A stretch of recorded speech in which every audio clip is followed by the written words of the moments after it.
As you can see, this recent grandfather clock that I bought, the strike weight is not dropping. And I think I pretty well know what's wrong with it, but the only way to fix it is to take the movement out of the clock. So that's what I'm going to do. And with this particular clock, once you take the weights and the pendulum off, there's nothing to unscrew. You just pull the seat board and it comes straight out.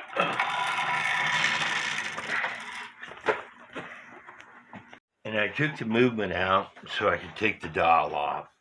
But before you can take the dial off, you gotta take the hands off. It's 227. You try to remember about where the hands were.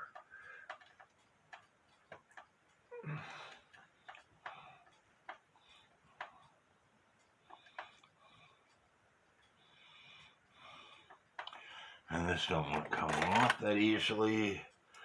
So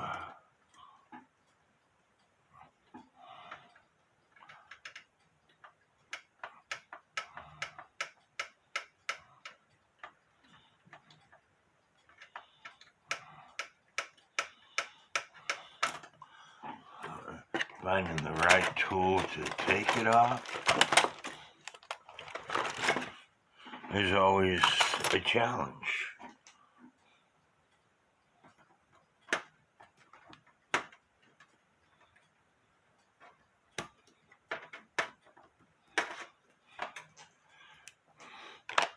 Side cutters works almost every time.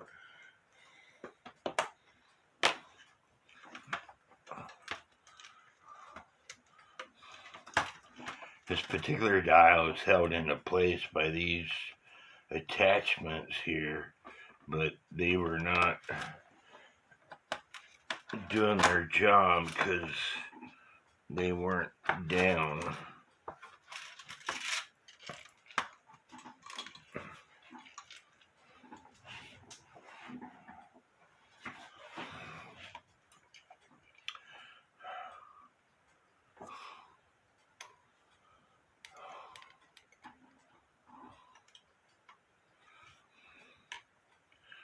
You see this oil right here?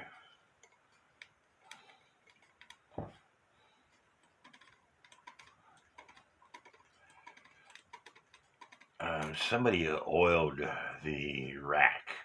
You don't oil the rack. So it falls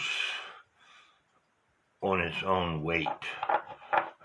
So I'm going to take the rack off and clean it off really well and put it back on.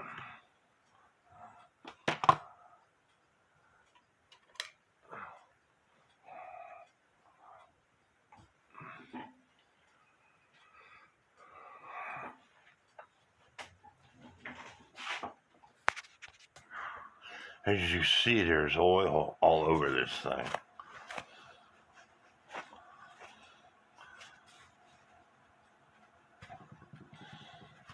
The clock was working fine at my friend's house, but he had it out in his garage. In my house, weather is a little bit different. I don't have central heat and air.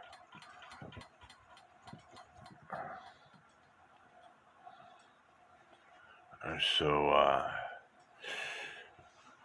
cleaning off the arbor.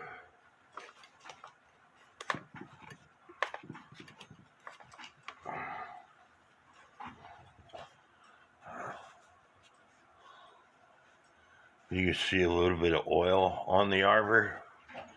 And so now, when I put this thing back on, it should fall by itself when I put it on right, of course.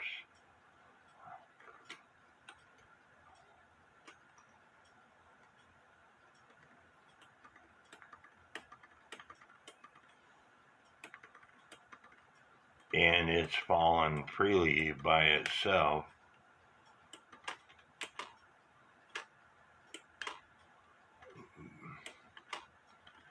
but I'm going to rotate the hands to see if it falls freely by itself. It is falling, but is it going to fall by itself? Yes, it is. Again, you never oil the rack. The only thing that you oil is parts that go round and round and round and round. This has got a weight on it that makes it fall. This piece right here is a weight. Even with cuckoo clocks, you do not oil the racks.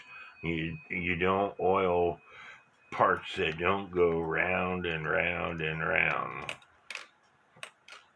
The pallets, I say to oil them, which is off the birch assembly, because they go around the escapement wheel. Okay, you're actually oiling the teeth on the escapement wheel because it goes round and round and round, but you do that by putting a drop of oil on the entry and the exit pallet. That way it works properly. So now I should be able to put this thing back together, and this cable right here, which is part of the clock, it's to lift up this rack stop assembly.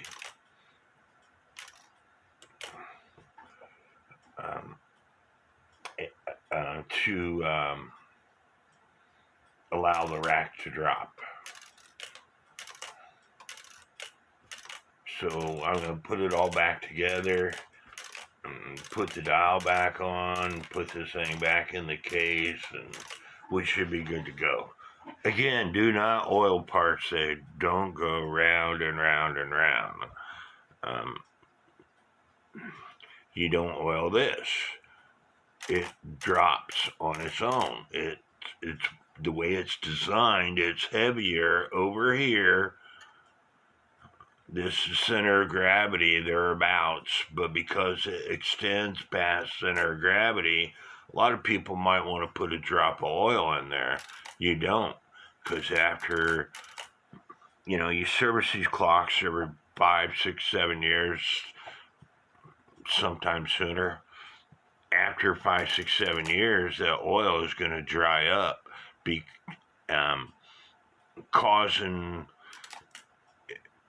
the part's not constantly moving. When it's in operation, the part's not moving around and around. The oil is just going to stick in one spot, and over time, it's going to cause the clock not to function properly. And that's why you don't oil the rack. You don't oil the rack lift lock lever. You don't oil this part right here. This is a rack lift lock lever. Sorry, this is part of the rack stop lever. This is the lift lock lever. And so different clock parts are the same. On a cuckoo clock, lift lock lever is what comes off the minute shaft, which lifts the rack stop lever. On this clock, lift lock lever, which is the part that's got the string on it, comes off the minute shaft, which lifts the rack stop lever. I hope I didn't confuse you all. But anyway, I'm going to put this back together. So I got the movement back in the clock. It just struck 6 times. Again, this is a bim bam chime, so it's gonna strike twice for one number.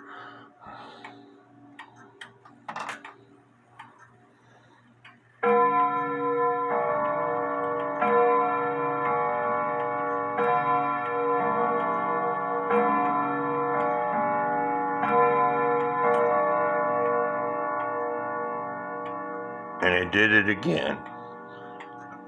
It's still not quite where it needs to be, so I'm going to have to take the movement back out because from 6 to 8, the rack's not falling properly. I think I discovered why it wasn't falling properly. I think the rope was getting caught. So I put the rope through this slot. But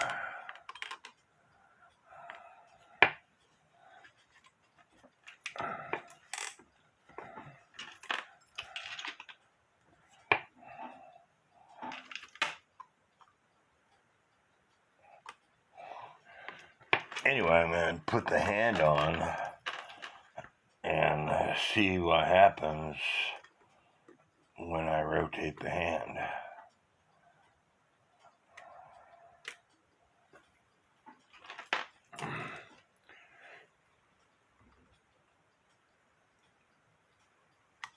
That was a half hour, coming up on the 8 o'clock position. It's kind of hard to pull this stuff. 1, 2, 3, 4, 5, 6, 7, and 8. And I don't know if you noticed, there are 2 long slots in here. On the hour, it goes into the first slot. Now, on the half hour, it's going to go from this first slot to the second slot. And I'll show you that right now.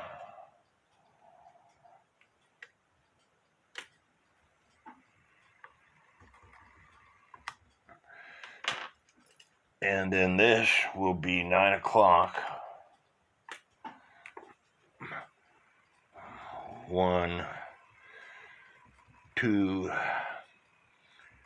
3, 4, 5, 6, 7, 8, and look at it. This pen, the gathering cam with gathering pen, is going to go into this first slot and end the strike.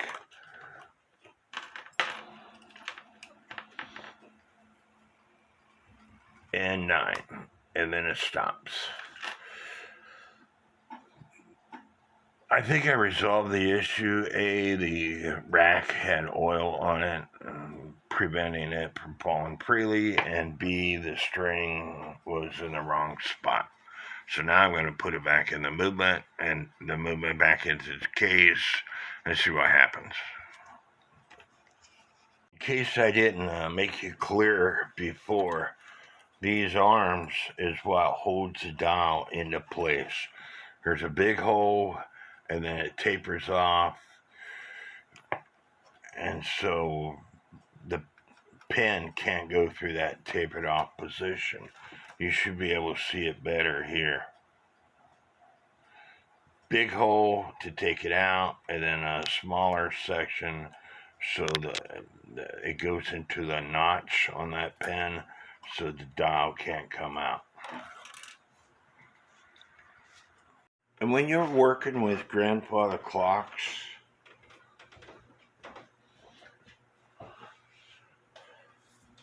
this is a shell.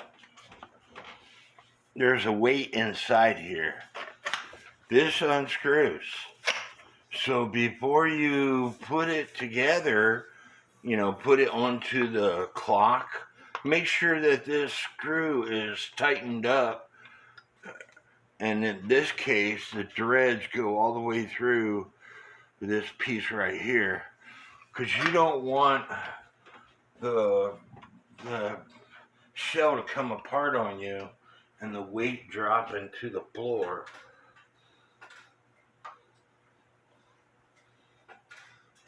To the bottom of your clock as what I'm getting at.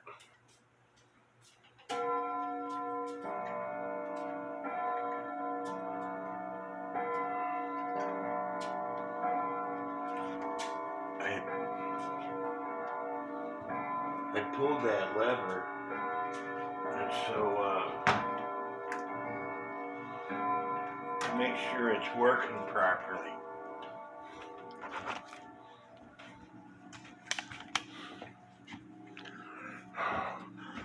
Now with rack and snail clocks, which that's what this thing is, I should be able to turn this thing all the way around and it should catch up with itself. Always go clockwise.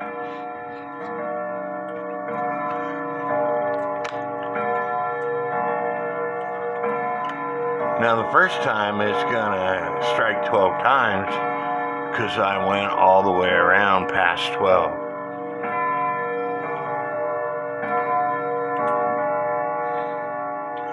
But this should be the half hour. And hopefully this is 6 o'clock.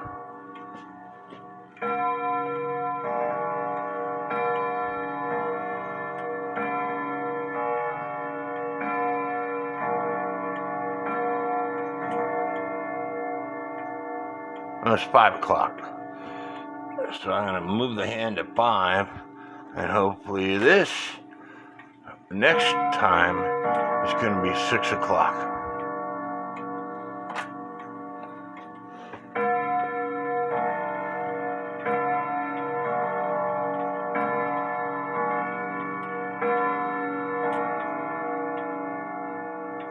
Now it's 4 o'clock. There's still something going funky with this, and I think it's got to do with this string.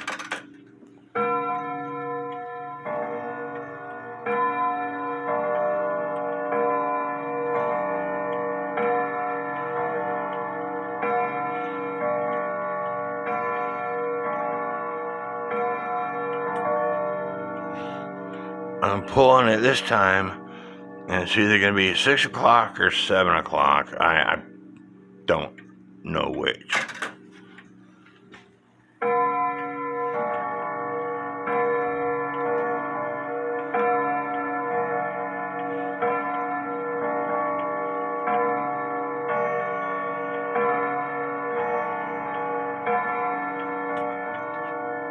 It should have been 7 o'clock because remember I turned the hands all the way around. So if this doesn't ring 8 o'clock, I'm going to move that string out of the way to a different position.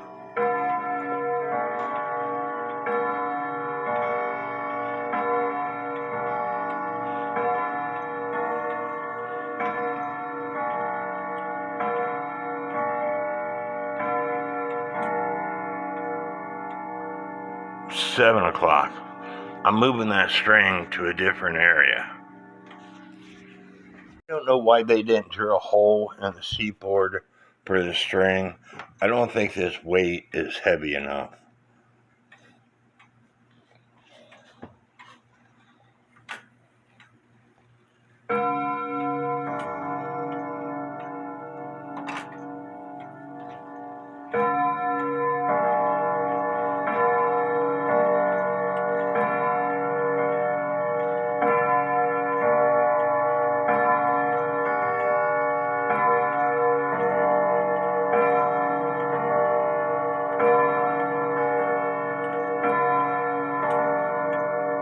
And that was perfect.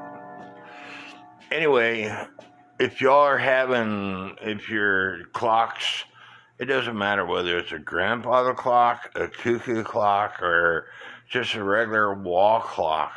If the strike isn't working, the first thing that I would do is check out the rack.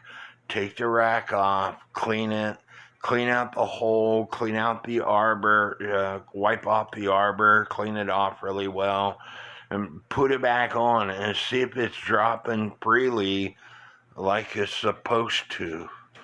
In this case, somebody had oiled the rack and you're not supposed to oil the rack. It falls on its own by free weight. The way it's designed, you only oil items that go round and round and round when they're functioning. In other words, the time train is constantly going round and round and round. The strike train only goes round and round and round when it's striking. I hope y'all enjoyed this video. Leave me some comments. May God bless each and every one of you.